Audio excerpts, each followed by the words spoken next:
Hi everyone, I am out here on my morning of discovery, and I was talking to some neighbors. Look, there's an entire patch here of oyster mushrooms. I don't know enough about mushrooms to consume these in particular, but we do have morel mushrooms. And it's not the season for those, but when they come up, I will be tromping through our forest, picking some, and I will show you that. But we have several months before that occurs. So I'm out here tromping about, which maybe I should, to see, first of all, if the weird chicken birds are back. And secondly, we had some trees cut down, and I have the guys from the tree cutting service put the trees over in, look, you can see here's part of one right here. Put the trees in the forest. This branch just fell yesterday because we had high winds again, so this is a branch that is from the woods over here. I wonder what that is. Oh my God, it's a dead bird. Oh, poor birdie. Poor little thing.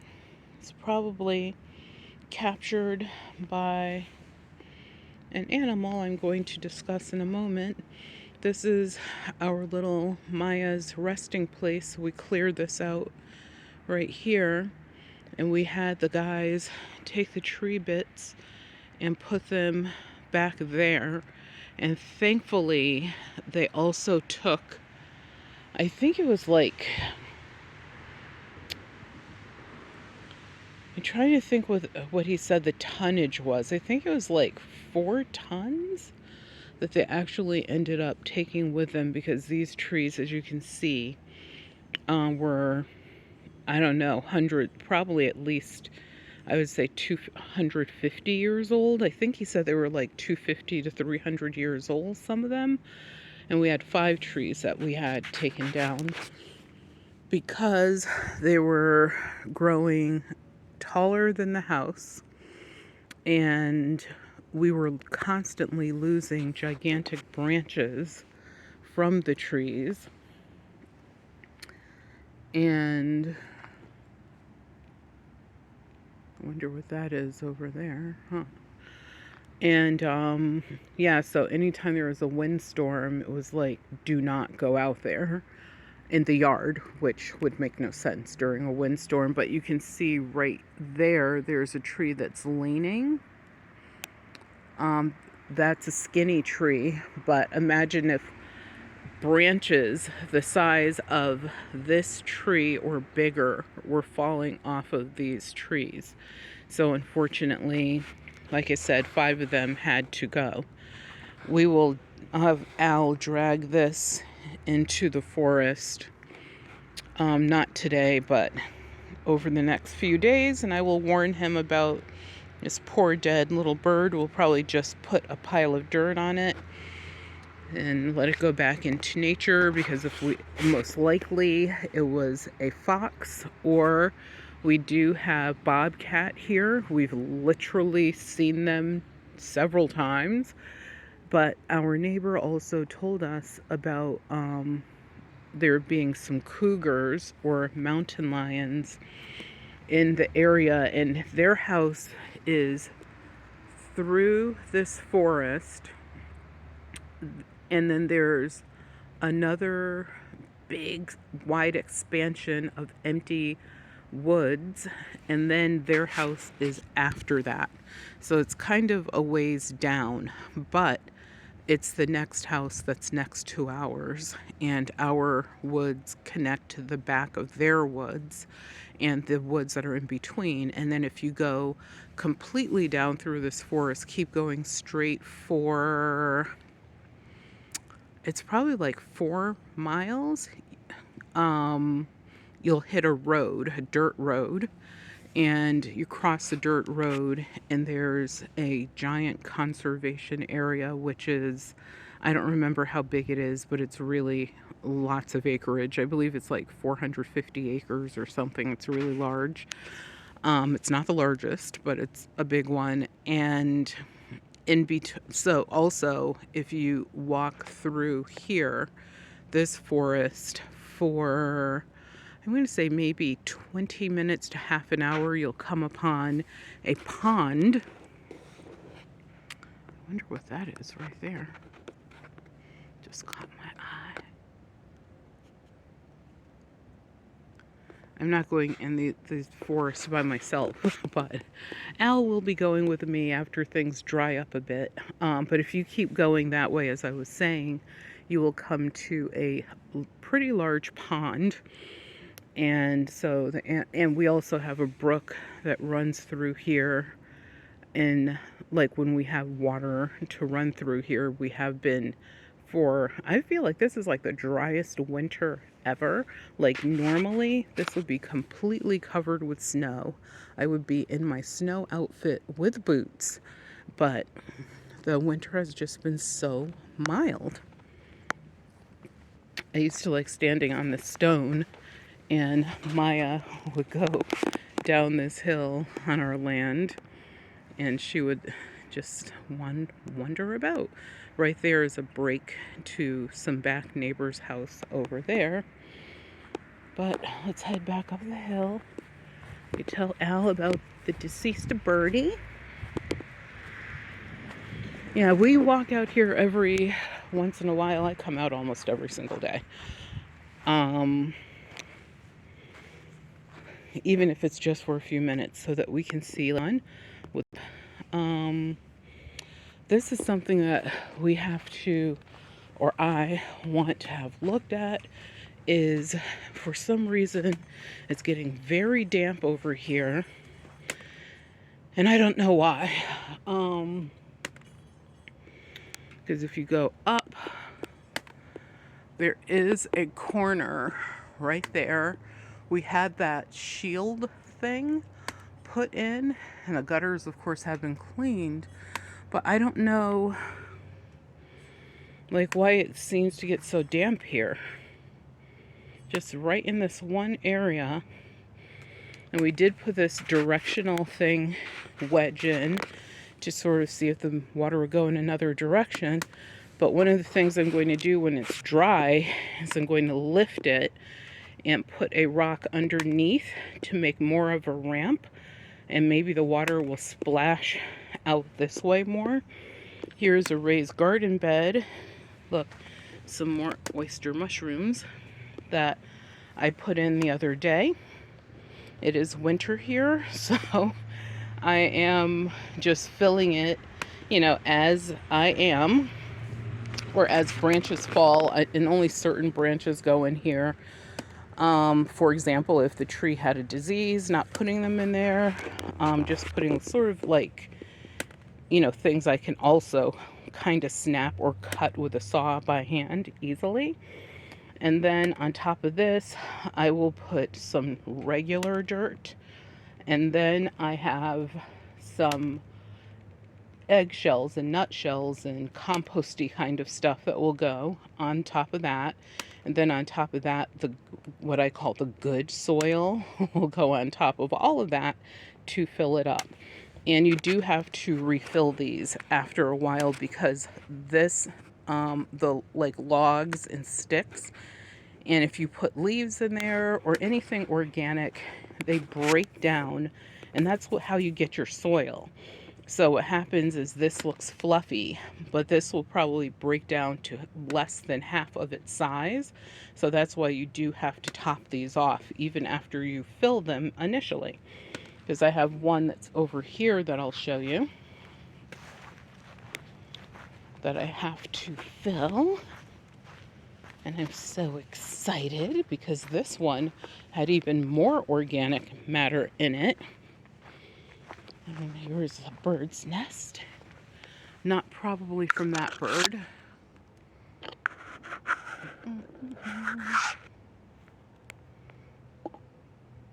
course, we have several nests around here, but that one I can actually reach to look inside of it with my camera. Like there's one right there. But if we come over here, this was literally filled to the top. I actually thought I was like going to have to take some of the dirt out. Nope. Now look at how low it is. And this has strawberry plants that are wintering in there and a couple other plants, but mostly strawberry. I think there's like 4 or 5 of them. So my hope is that they survive. They did last winter when they were planted right here around this storage house. They survived without, I did cover them with pine needles, but, and did I add any extra? I think I did give them like a few handfuls of compost and soil mixture just to help them through the winter, and cover them then with the pine needles like this, and they came up and they produced berries. And I kind of let those berries go mostly to nature this year, or this past season. We only harvested them, I believe, once, and so hopefully that means this season we'll have more of a bounty. Now here is one of the areas where the fox will go into, right underneath these blackberry bushes. So it'll go right underneath through there. It's almost made like a path over here because it's been going in and out. But now we know why it's been so, like, we see it early, and it usually only comes out early in the morning. The good thing is a mountain lion will not go in here. It would be too big to slip through all of these beautiful thorns. Going over here to take a look at something. Let's see what's happening. Look at this plant that just never dies. I don't know what it is. Some asshole threw their garbage down here, and they did that just a few days ago because there was no garbage here a couple of days ago. So people, stop being lazy and put your trash in a trash and or recycling receptacle. It literally takes seconds. And if you're one of those sneaky eaters that's eating and hiding the trash, you're not hiding anything. People see how big you are. So you might as well just stop somewhere and put the stuff in the garbage. It pisses me off when I just see that. Like when you look at this little burrow hole here. The other thing is we do have plenty of rabbits. So the rabbits definitely go in here as well. They love this side yard over here. Hello. Saying hi to our neighbor who we haven't seen. There he is in his truck. We haven't seen that much this winter because he was injured. I think he broke his collarbone. Ouch. So this is a bush where I cut and snapped a lot of those branches that are in the raised garden bed. Here's a good view of our forest from here.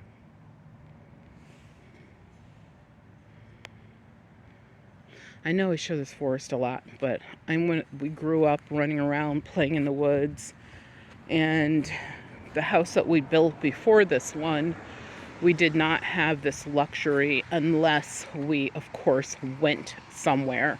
So to have it on your own land is really nice.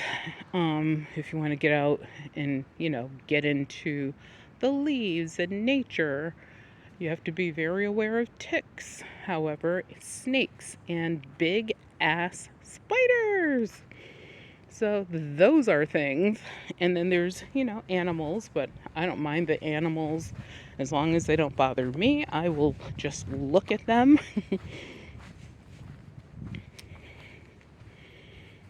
So this is a natural terrace, and I have some guys collecting stones and putting them up there for me.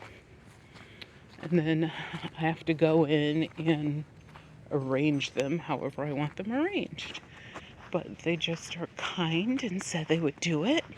And I was like, you're so kind. Thank you for doing it. Let's go around to the front. To see how these plants are doing. So these, when you see these bunches like this, those are the purple bearded irises. There's white bearded, ivory bearded, and 99% of these are purple bearded. So I do have some ivory ones. This stone we actually got from a beach.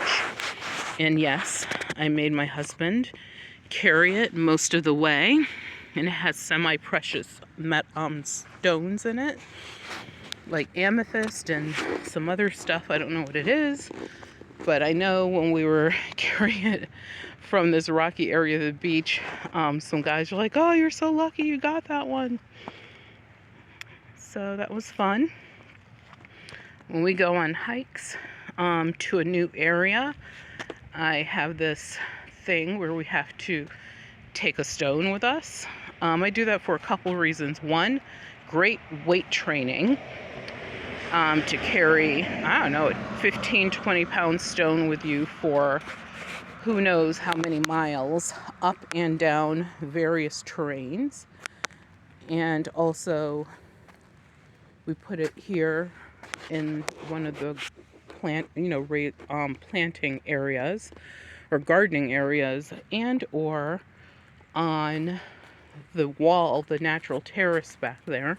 I grew some gay feathers this year, and those are some of the 2 stubs right there because you have to cut them down. There's another one, there's another one. And they were amazing. I did not think that the first year they were going to be so bountiful, but they were super bountiful. I was like so happy. So hopefully this new spring season, they come in just as awesomely. And over here, you can't see it near the sign, there was a big, gigantic spider. It was so large that even my husband was afraid of it. So that says a lot. This beautiful stone that we got from an area that has a lot of this stone. And it's just, I mean, it's so full. You can't really get it on camera as well, but so full of color. There's amethyst in it, different, what is that stuff called? It's not a crystal, but I don't know. I know nothing really about stones other than if I like the way they look, then they end up coming home with us. Not all of them, just a few. Some more of the blueberry bushes. There's more over on the other side of the house. But this is actually my favorite one because I don't have to go up into the forest to get to the blueberries. And also the birds, they do go wild on this one. But the ones in the woods, at the side of the woods, forget it. Those belong to nature, and those birds will try to fight me for those berries. Let's go over here. Look, we have wild chive. Sometimes it smells like garlic, to be honest. It's delicious. And salads and such. This I actually picked from our yard out here and brought it here. And I think I told you guys before that our landscaping people said that they love cutting our lawn because it always smells like a salad. Here's some of it right here. I'm going to pull that out though because I guess I'll leave it. It's winter, it's fine. But something's been digging underneath this, and lots of people thought that this was I guess I'll call it now a monument to our dogs, but ooh, I wonder what that is. That could be baby spider's eggs or something. I don't know what that is. But yep, I will have Val blast that off. But they thought it was a monument for one of our dogs, Velvet. But this is simply covering the well. And this is just a gigantic planter that 20% of my body could fit into. It's so large. And when I saw it at the garden center, I was like, yes, that's what we'll cover the well with, instead of just buying something typical. So here's more of that wild garlic chive stuff. And we have this, it grows in our woods as well as out here and just randomly in the yard. And you can see more irises are around here.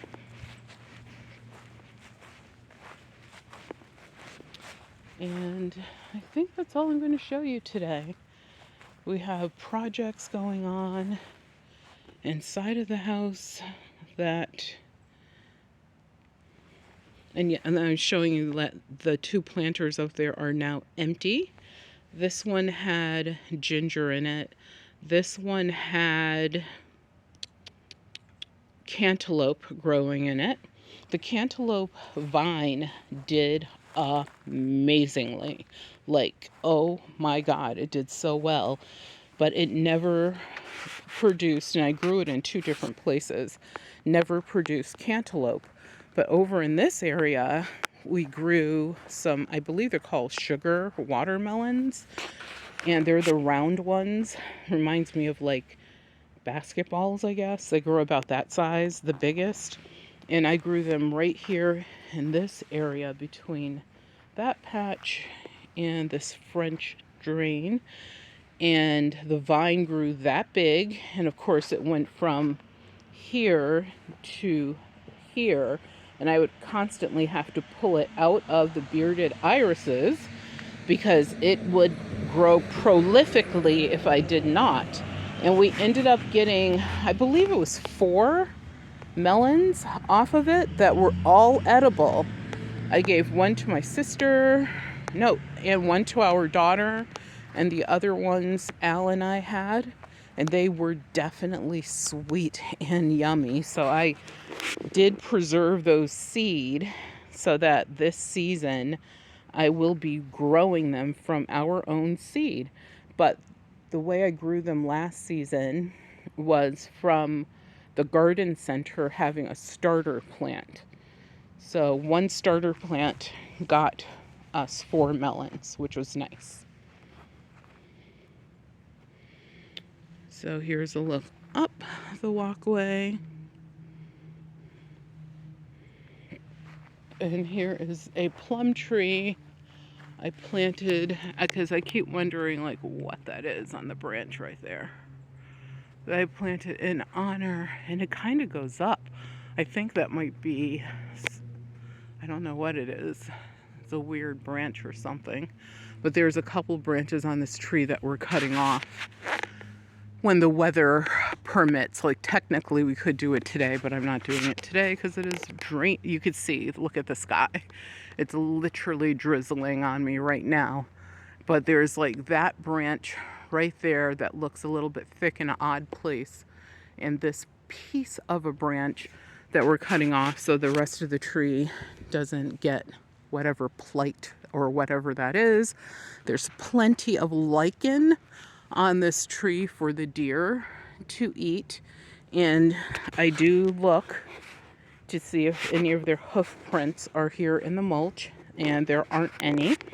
So this tree is loaded with lichen right now, and if it gets cold enough, long enough, they will come and munch on this.